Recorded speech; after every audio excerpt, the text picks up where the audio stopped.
प्रधानमंत्री मैं समझता हूं उनके जो भाषण लिखते हैं उनका शायद संतुलन बिगड़ गया है या अलग अलग लोग अलग अलग बातें कह रहे हैं।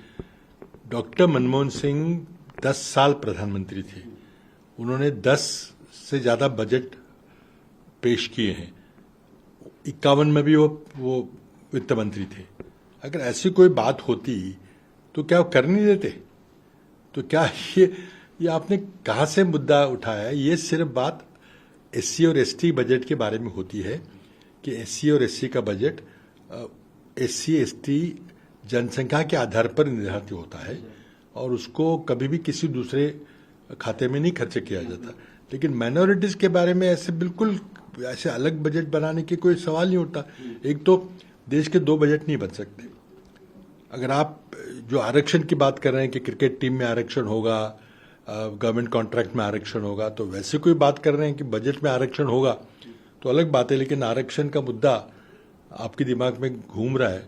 मैं समझता हूं कि क्या ऐसे व्यक्ति को प्रधानमंत्री रखना चाहिए, इस पे देश की जनता को गंभीरता से विचार करना चाहिए।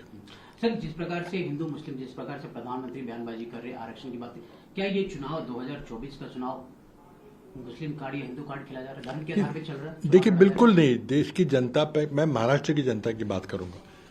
महाराष्ट्र में अगर मुस्लिम समाज की बात करें तो जिस तरह से मुस्लिम समाज को डराया जा रहा है, जैसे भी उनके ऊपर आरोप किए जा रहे हैं, तो उससे अपने आप ही कंसोलिडेशन होगा मुस्लिम।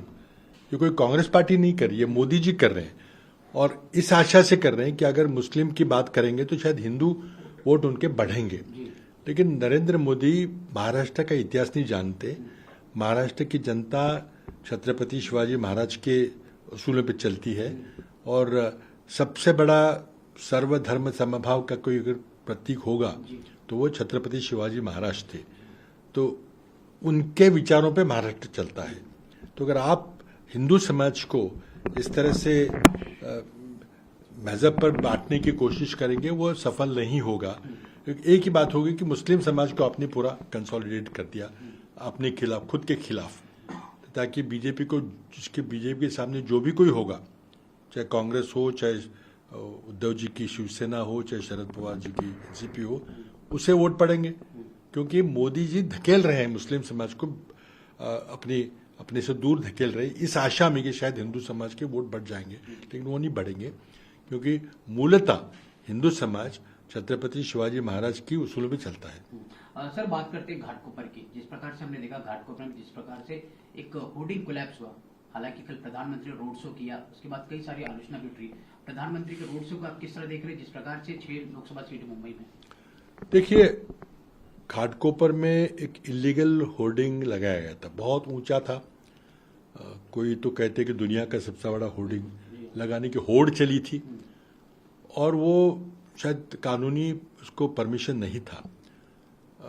थोड़ी सी हवा चली, तेज हवा चली तो होर्डिंग गिर गया।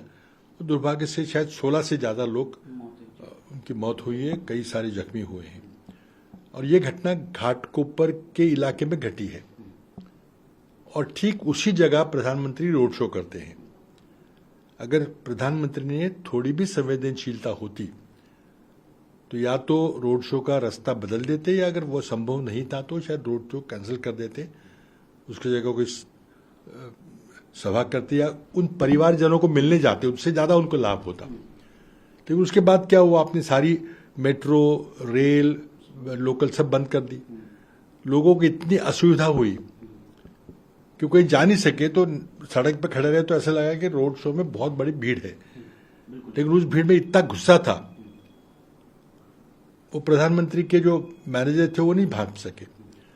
तो मैं समझता हूं कि अति असंवेदनशील कार्यक्रम हुआ कल। उसको या तो बदल देना चाहिए था, या तो रद्द करना चाहिए था, या सिर्फ 18 व्यक्तियों के घर जाके अगर अपनी संवेदना प्रकट करते शायद उनको ज्यादा वोट मिलते। सर, बात करते हैं सरकार इंडिया अलायंस की आती है, इंडिया गठबंधन की, तो वो बाहर समर्थन देंगे, उसको किस तरह से देख रहे हो? हालांकि बड़ा नुकसान किया ममता बनर्जी ने। देखिए, बात यह कि ममता बनर्जी इंडिया गठबंधन में थी, बाद में वो उन्होंने 3 पार्टी होने की वजह से शायद नहीं हो सका, लेकिन उनकी वो मोदी जी के खिलाफ है। तो और वो ये भी जान गई कि मोदी जी सत्ता में नहीं आ रहे, भाजपा सत्ता में नहीं आ रही है, इंडिया आघाड़ी का गठबंधन सत्ता में आएगा और उनका अगर समर्थन रहेगा, या चाहे उस सत्ता में शामिल हो या ना हो, बाहर से समर्थन दे, उनका समर्थन का विशेष स्वागत करते हैं। और देश में हवा का रुख क्या है वो उनके बयान से स्पष्ट होता है। सर, 4 चरण का चुनाव हो चुका है, आप भी हालांकि महाराष्ट्र की बात करें, पूरे देश में किस तरह से देख रहे हैं, किस तरह हवा है, किस तरह से देख रहे हैं? देखिए, दिन ब दिन हर एक चरण में बीजेपी की जमीन खिसकी जा रही है। प्रधानमंत्री भी समझ रहे हैं, प्रधानमंत्री के बयानों में जिस तरह से विसंगति है, मतलब एक जगह कुछ बोलते हैं, एक जगह कुछ बोलते हैं, और वो झूठ बोल रहे हैं। मतलब ये भी नहीं कि सिर्फ ही रैशनैलिटी है, अब वो झूठ बोलने लगे हैं। और एक तरफ तो लोगों को ये नहीं बता पा रहे हैं कि अगर आप 400 पार की बात कर रहे हैं तो आपकी सरकार आएगी, तो अपने मैनिफेस्टो की बात करिए। आप अगले 5 साल में क्या करने वाले हैं, आपने पिछले 10 साल में जो वादे किए थे वो क्यों नहीं पूरे किए, उसको किस तरह से पूरे करेंगे। लेकिन आप बात करें कांग्रेस मैनिफेस्टो की, और कांग्रेस मैनिफेस्टो में जो नहीं है उन बातें, एक इमेजिनरी मैनिफेस्टो, एक काल्पनिक घोषणा पत्र की कल्पना करके आप कांग्रेस की बात करें, कांग्रेस ऐसे करेगी, कांग्रेस वैसे करेगी, तो जनता में तो संदेश जा रहा नहीं कि कांग्रेस की सरकार बन रही है या विपक्ष की सरकार बन रही है, मोदी जी की सरकार नहीं बन रही है। तो मैं समझता हूँ ये सारे, या फिर अदानी का बयान हो, ये सब सेल्फ गोल है। ये एक भ्रमित व्यक्ति का चरित्र दिखाता है कि वो जीत नहीं रहे हैं, सत्ता उनके हाथ से निकली जा रही है, उसकी वजह से वो व्यथित है। तो ठीक है, चुनाव है, हार जीत होती रहती है, उनको हार स्वीकार करनी पड़ेगी। सर, जिस प्रकार से आपने 400 पार की बात की, हमने कल भी देखा, एक चैनल को इंटरव्यू देते उन्होंने कहा कि 400 पार, उन्हें कॉन्फिडेंस दिखाया कि हमारी जो सरकार है 400 पार हो रही है। तो आप किस तरह देख रहे हैं? हालांकि विपक्ष कह रहे 200 नहीं, लेकिन आपके मुझसे कितने लगते हैं? देखिए, उनके अगर आप उनका इतिहास देखें और राज्य के जो चुनाव विधानसभा के तो उसमें देखें, तो हर जगह उन्होंने जो भी वादा किया था, 200 पार, 150 पार, जो भी पार का वादा किया तो उससे आधी सीटें रही है। मैं उसका कई उदाहरण आपको दे सकता हूं। तो ठीक है, कार्यकर्ताओं को प्रोत्साहित करने के लिए ऐसी बातें कही जाती है, लेकिन आप कंसिस्टेंट तो रहिए।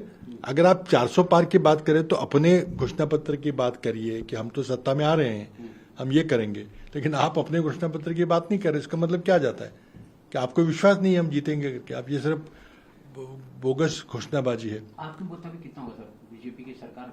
देखिए, बीजेपी की सरकार नहीं बन रही है, ये इंडिया आघाड़ी की सरकार बनेगी। बीजेपी के जो पर्याप्त 272 है वो नहीं आ रहे हैं, बहुत कम रहेंगे उनके, और हर एक चरण में उनकी संख्या कम हो रही है। मुझे एक राज्य बताइए जिस राज्य में उनके 2019 के मुकाबले ज्यादा सीटें आ रही है, एक भी राज्य नहीं है। तो कहां से बढ़ेंगी सीटें उनकी?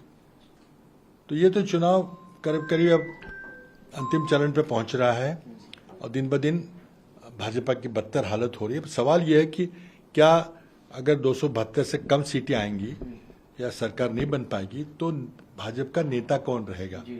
क्योंकि किसी न किसी को तो विपक्ष के नेता बनना पड़ेगा। और एक तरफ प्रधानमंत्री ने स्वयं 75 साल में रिटायर होने का नियम बनाया था, तो क्या अपने ऊपर वो नियम लागू करेंगे या नहीं करेंगे? ये सब हम भारत की जनता देख रही है। लेकिन इसी सवाल पे 75 साल की अब बात करें, अमित शाह ने कल एएनआई इंटरव्यू देते हुए कहा कि आगे का नेतृत्व भी प्रधानमंत्री करेंगे 75 वर्ष अगर। देखिए, अमित शाह चाहे कहें कि प्रधानमंत्री अगले 100 साल की उम्र तक प्रधानमंत्री बने रहेंगे तो हमें कोई आपत्ति नहीं, वो कर सकते। लेकिन हम चाहते हैं कि ये नियम किसने बनाया था? ये नरेंद्र मोदी ने बनाया था। तो नरेंद्र मोदी बताएं कि क्या वो नियम अपने पे लागू करेंगे या नहीं करेंगे।